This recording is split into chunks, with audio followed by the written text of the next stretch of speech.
ஆட்சிக்கு எதிரான ஒரு ஆட்சிக்கான அழைப்பாக, ஒடுக்குமுறைக்கு எதிரான புரட்சியாக இந்த பொதுக்கூட்டத்தை எடுத்து கடைக்கோடி மக்கள் வரை கொண்டு செல்வோம்.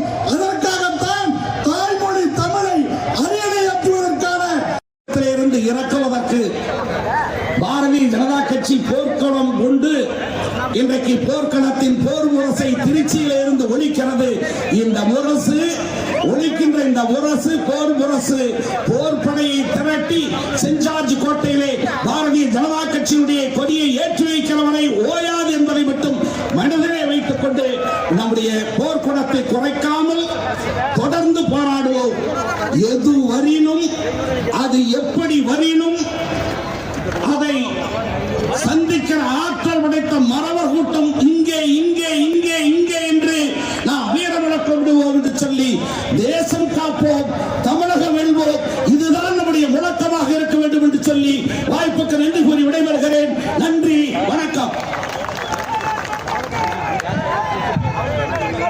அடுத்ததாக மாநிலத்தினுடைய துணைத் தலைவரும் முன்னாள் சபாநாயகருமான மரியாதைக்குரிய அண்ணன் வி.பி. துரைசாமி அவர்கள் உங்கள் மத்தியிலே தேசிய கல்விக் கொள்கையை ஆதரித்து உரையாற்றுவார்கள்.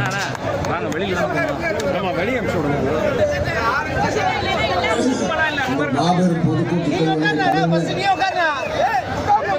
மாநில பொதுச் செயலாளரும் திருச்சி பெருங்கோட்டத்தினுடைய தலைவருமான மரியாதைக்குரிய சகோதரர் கருப்பு முருகானந்தம் அவர்கள், வந்திருக்கின்ற அனைவரையும் வரவேற்று விடைபெற்று சென்றிருக்கின்ற திருச்சி மாநகர மாவட்ட தலைவர் அன்பு சகோதரர் ஒண்டிமுத்து அவர்களே, வருகை புரிந்து சிறப்புரையாற்ற அமர்ந்திருக்கின்ற தமிழக பாரதிய ஜனதா கட்சியின் முன்னணி தலைவர்களே, மாவட்ட தலைவர்களே, பெருந்திரளாக குழுமி இருக்கின்ற கேட்டேன்.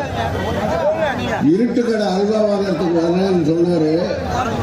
நான் தான் நேரம் இல்லைன்னு சொல்லி அனுப்பிச்சு விட்டுட்டேன். அதனால கோவில்பட்டு கடை